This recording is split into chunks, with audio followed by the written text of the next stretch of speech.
and welcome to CSP's Next Step series. My name is Esther and I am a career advisor. And then my coworker is Andrea Mayer, who is the Director of Career Development. And during these next 8 sessions, you'll be either hearing from Andrea and I over our topics. Some logistics of our Next Step series. We will meet weekly on Fridays from 12 to 1 p.m. Central Time. The first half hour will be the presentation. The last half hour will be a Q&A portion. They will all be recorded and posted onto our website, just the presentation portion, not the Q&A portion. And you also do not have to attend each session. If you want to just pick and choose the ones that kind of pertain to you, that would be great as well. And then if you want to connect with Andrea and I at any time during these sessions to meet one-on-one, feel free to email us at careerdevelopment@csp.edu.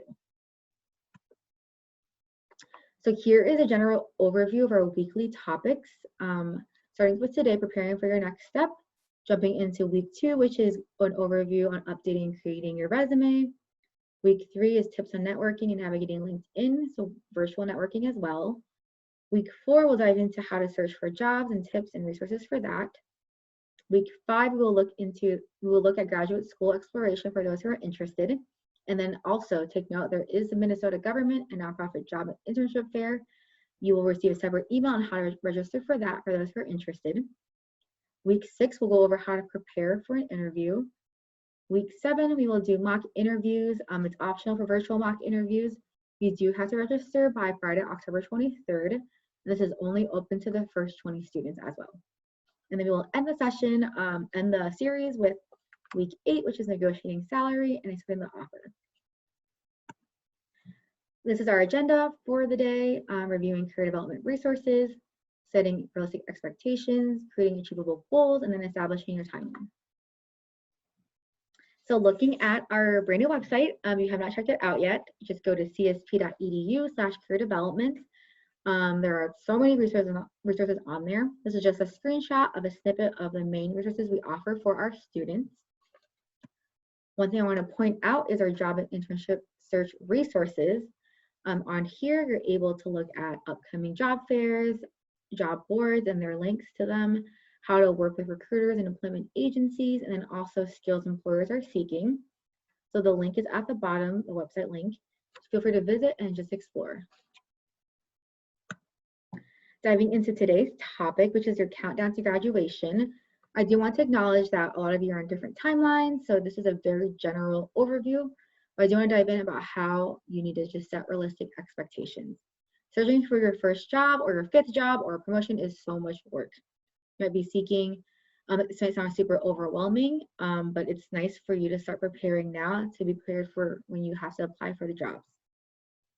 I do want to emphasize that every single person has their own journey. Every job search is unique, so it's very easy to compare to a friend, to a classmate, to a family member, but don't. Every major and career field, even the geographic location that you're searching in, and your network affects your timeline. For example, I'm looking at this screenshot from Occupational Outlook Handbook. It shows projected openings for the next 9 years and salaries. You can see on here, if you're in the home health and personal care aid field, you have a lot more openings than someone in the market research analyst and marketing specialist field. So the timeline for someone in the market research analyst might be a lot longer just because of openings. Diving more into the market research field, you can see here, even the industry can determine how long your timeline might take. So for example, if you're in the publishing industry within this field, you might have a lot longer timeline than someone in the finance and insurance industry. Next, we're going to look at the length of a job search. According to an article from March 2020 from Indeed, they stated that to plan out at least 9 weeks for your job search, which is roughly around 2 months. This takes into consideration the time it takes to apply for jobs, the interview process. I know for my job currently here, I had 3 interviews, but I was out of state, so I had to find time to travel back and forth, and that just extended the timeline even longer. And then also the callbacks, waiting for callbacks. Looking at the U.S. Bureau of Labor Statistics in August 2020, reported that the average duration of unemployment was around 16 weeks or 4 months. Obviously, this reflects the current economy we are in with the pandemic and all, but it's not too far off from what it is normally, which is 2 to 6 months of just active looking. By active looking, we mean the average of around 11 hours a week of searching, of applying to jobs, and then also updating your content, so your resume for each position you are applying to. There is a quote from the president of Interview Like an Expert, and they say, even pre-pandemic, they were talking with professionals in corporate roles, and they would tell them to expect 3 to 6 months in their job search. The advice to candidates is to have patience with these companies. They've had a massive shift in what they've had to do in terms of the process for recruiting and talent acquisition. So all these different factors with the pandemic have slowed down the hiring process, and many companies are trying to figure out how to transition, whether doing a fully remote recruitment process or a new onboarding process. And just during this time, there just has to be a lot of patience and a lot of grace, not only for employers, but also for yourself as well. You also want to keep an open mind during this time, during your job search. You might hear that there's people out there looking for their one dream job. The problem is a lot of times we don't even know what the dream job is. Some of you do, and that's great. Some of you won't discover it till maybe your second job. You'll learn it once you start working.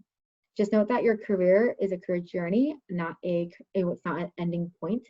So you want to just get that first job, feel it out. Do you like the company, the setting? Do you like working at a large company, a small company? Do you like the work culture the company has? If you do or don't, why? It's like the field in general.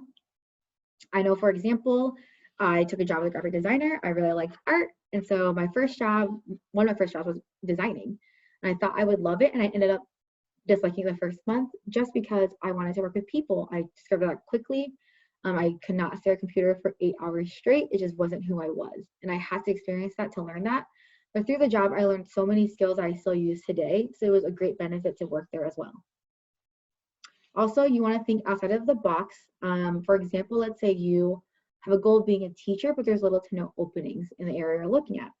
Within the job of teaching, look at different components that you can find in other jobs that can help build your resume. So for example, you can look at an activities coordinator position, working with youth, daycare provider position, or a project manager position. Once you learn these transferable skills, you're able to bring it to your teaching position one day when you get to find that job and there are more openings. One thing I do want to talk about is to audit your social media. So according to an article from Career Builder, 70% of employers use social media to screen candidates during their hiring process, and then 43% use it to check on current employees. During this time, we have a lot of different social media outlets, whether it's Instagram, Facebook, LinkedIn, Twitter. You just want to ensure that it's audited or it's private. You can also use social media to your benefit as well. You can use it to enhance your branding and to show employers kind of who you are and your personality far beyond the resume. Next, you want to look at job search considerations. These are things that you want to think about as you're looking for your positions. Feel free to write this out, feel free to just think about it and reflect. But kind of what geographic location do you want to work in? Is there a certain city or state, or do you not care? For example, for me, I wanted to work in a city. I also want to make sure there was parking available because I have huge anxiety about parking for some reason. And when I applied here, that's one thing I asked about right away in my interview. And also, is commute time a problem for you? According to the US Census Bureau, they calculated that the average commute time by metro area in the Twin Cities is around 25 minutes, while in New York, it's around 37. These things to consider as you're thinking about the location of your job. Next, you want to look at what kind of salary you need to make. So what's your budget? If you don't have a budget, I suggest starting one now. So let's say, for example, you get paid $3,000 a month. So that's around $36,000 a year. That's your salary. Let's say your rent's around $2,000 a month. So that's around $24,000 a year that you're paying rent. So if you subtract that, you have around $12,000 extra to pay all your other bills. So whether you're paying bills, you're paying for student loans, or you're paying to have fun, you want to travel, is that enough for you to sustain a living? So these are just things to consider as you're thinking about the salary and the jobs you're going into. Next, you want to look at types of companies that might interest you. Do you want to work in a corporate setting? Do you want to work in a government, in a nonprofit, in a mission-driven organization? There is no right or wrong answer for this, but you do have to do your research. You might hear a lot of common misconceptions. I know when I first graduated with an undergraduate degree in nonprofit management. I was told you'll have to fundraise your salary. Good luck finding a job. You won't get benefits. In my first job, I got a full salary. I was paid pretty well, and I had benefits. So there are just common misconceptions because there are people who do fundraise their salary, but it just depends on where you're working, and that comes within the research you'll do. And then last, you kind of want to look at the types of jobs that might interest you. Like mentioned before, you might be holding out for that perfect job or promotion, but you might miss out on finding the now job. So what I recommend is to do a keyword search, whether in Handshake, which is our job and internship board, or through LinkedIn, to just see what kind of jobs pop up within the field you're interested in. Look at their job descriptions. Does it excite you? Does the company seem exciting and fun to work at? You never know where you can end up, so just expand your horizons. So we've gone through a lot of information today. Now it's your turn to start thinking and to start taking your next steps, your action steps. You can write these down, you can just reflect on them, but think about when your graduation date is.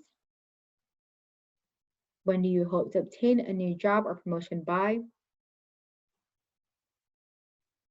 Considering how broad or narrow your job search is in the field you're seeking employment in, how long do you anticipate your job search taking?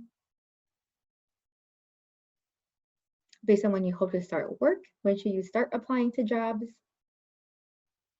And last, just don't forget about your resume, networking, and interview preparation in order. So some of you might actually have an interview maybe this week or next week. If you want to meet with us one-on-one to kind of schedule it early on to prepare for those, please reach out. I know our sessions are kind of set on certain dates. You might need a resume by tomorrow or next week. Feel free to just reach out and we'd love to work with you one-on-one. Don't forget to register for upcoming sessions. Next week is create or updating your resume. And like I said before, if you want to do those mock interviews on week 7, be sure to register by October 23rd. Once again, we're only taking the first 20 students who register. And like always, if you have any questions, feel free to reach out to us by emailing us at careerdevelopment@csp.edu. And we'll hope to see you next week. Thank you.